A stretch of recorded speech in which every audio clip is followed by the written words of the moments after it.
Inception est un de ces films qui fait toujours couler énormément d'encre alors qu'on approche bientôt de son 7e anniversaire. Dans cette vidéo, je vais simplement expliquer le déroulement chronologique de l'histoire et je me garde une analyse comme celle que j'ai fait sur Shutter Island ou les Batman pour une autre vidéo. Ici, on peut voir tous les niveaux de l'histoire. En premier, l'avion où se trouvent les personnages en train de dormir. On suppose qu'ils sont dans le monde réel, même si des théories cherchent à démontrer le contraire en s'appuyant notamment sur les propos de Mallory, la femme de Cobb. Vient ensuite le niveau dans la ville, où les protagonistes passent la plupart du temps dans un van. La deuxième couche de rêve est l'hôtel, et la troisième est le complexe dans les montagnes. On a enfin les deux strates de Limbe, l'une pour récupérer la cible, Fisher, et l'autre pour récupérer Saito, le commanditaire. S'il ne se passe que 10 heures dans le monde réel, le temps ralentit durant les rêves, et l'emboîtement de chacun des rêves à l'intérieur d'autres rêves explique les longues périodes qui s'écoulent dans ces dernières strates. Les limbes sont un lieu à part, constitué par le subconscient et où le temps se déroule encore plus lentement. Un petit rappel sur l'histoire avant de démarrer, Cobb est donc accusé du meurtre de sa femme qu'il n'a pas commis, et pour retourner aux États-Unis, il doit réaliser une Inception sur Fisher pour le compte de Saito. Cobb est spécialisé dans l'extraction et présente l'Inception comme une grande première. Il constitue une équipe pour la réaliser, Ariane est l'architecte, Ims est le faussaire, Arthur l'organisateur et Youssouf le chimiste. Cobb est l'extracteur de l'équipe et Fisher est bien sûr la cible. Saito est le touriste car il force l'équipe à le laisser venir avec eux. Une fois dans un rêve, on ne peut s'en extraire qu'en mourant dans le rêve ou si le corps dans le niveau supérieur subit une chute ou une secousse. Un des dangers vient ici du fait qu'ils utilisent un très fort sédatif pour réaliser l'Inception. S'ils meurent dans un rêve alors que l'effet du sédatif n'a pas disparu, ils tomberont dans les limbes. Passons donc maintenant à ce qui nous intéresse vraiment, avec la séquence de l'avion où Fisher se fait endormir. L'équipe se connecte à son rêve, qui est donc le premier niveau, à travers la ville, dans le van. On découvre cependant qu'il a subi un entraînement contre une intrusion dans ses rêves, et c'est là que les problèmes commencent. Une milice s'attaque à l'équipe, après qu'ils aient kidnappé Fisher, et Saito est blessé par balle.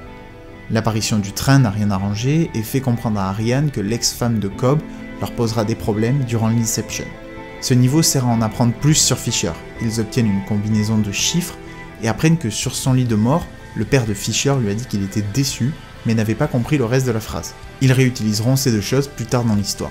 Lorsqu'il s'enfuit, Youssouf est le seul à rester éveillé dans ce niveau et tous les autres passent dans le rêve d'Arthur.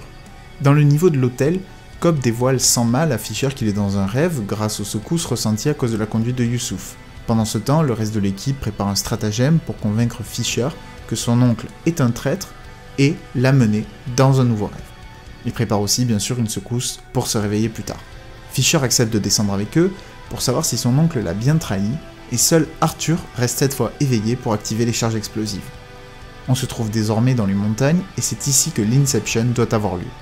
Rapidement, les difficultés de Youssouf dans le premier niveau le forcent à lancer le premier kick et il les prévient avec de la musique. Arthur l'entend dans l'hôtel et le reste de l'équipe l'entend dans les montagnes. Le saut dans le vide de Youssouf va causer une perte de gravité dans le niveau de l'hôtel et une avalanche dans les montagnes. Fisher est censé ouvrir dans ce niveau le coffre, mais il se fait tirer dessus par Mallory avant d'avoir pu le faire. Le plan prend alors une très mauvaise tournure et Cobb décide d'abandonner, mais Ariane lui propose d'aller récupérer Fisher dans les limbes malgré le danger posé par Mallory. Entre-temps, après sa scène de combat en zéro gravité, Arthur a réussi à déplacer tout le monde dans l'ascenseur du deuxième niveau et à préparer les charges pour remonter dans le premier rêve. On revient donc à la première session dans les limbes qui est remplie d'explications et dont la seule séquence vraiment importante est celle avec Mallory où Ariane parvient à récupérer Fisher et les deux remontent ensemble dans le rêve dans les montagnes. Il devine que Saito est finalement mort dans ce rêve-là, et Cobb décide donc de retourner dans les limbes pour le ramener. C'est entre ces deux séquences que se produit l'Inception sur Fisher, en réutilisant les informations qu'ils ont obtenues dans le premier niveau. Il arrive à ouvrir la porte blindée grâce au code, et se retrouve dans la pièce où était décédé son père. L'Inception est réalisée, et tous les kicks se produisent pour faire remonter tout le monde dans le premier niveau de rêve, à l'exception de Cobb et Saito qui sont dans les limbes. Dans cette seconde strate de limbes, que l'on a déjà vue au tout début du film, Saito a considérablement vieilli, même si l'on ne sait pas exactement combien de temps il a passé dans cet endroit.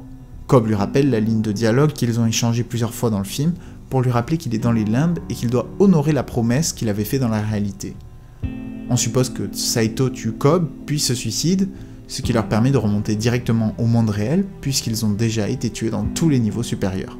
On voit finalement que Saito a respecté son engagement et Cobb peut bien revenir aux États-Unis. Voilà qui conclut cette vidéo, qui sort un peu de ce que j'avais fait jusque-là sur des films, mais attendez-vous à voir un de ces quatre, une autre vidéo sur Inception, plus dans mon style habituel. La semaine prochaine, je posterai une vidéo où je ferai un petit point sur la chaîne, donc si vous avez des questions à me poser, n'hésitez pas à le faire et j'essaierai d'y répondre. En tout cas, si la vidéo vous a plu, pensez comme d'habitude à aimer, commenter et partager, c'est vraiment les meilleurs moyens de m'aider à faire grossir la chaîne, et moi je vous dis à la semaine prochaine.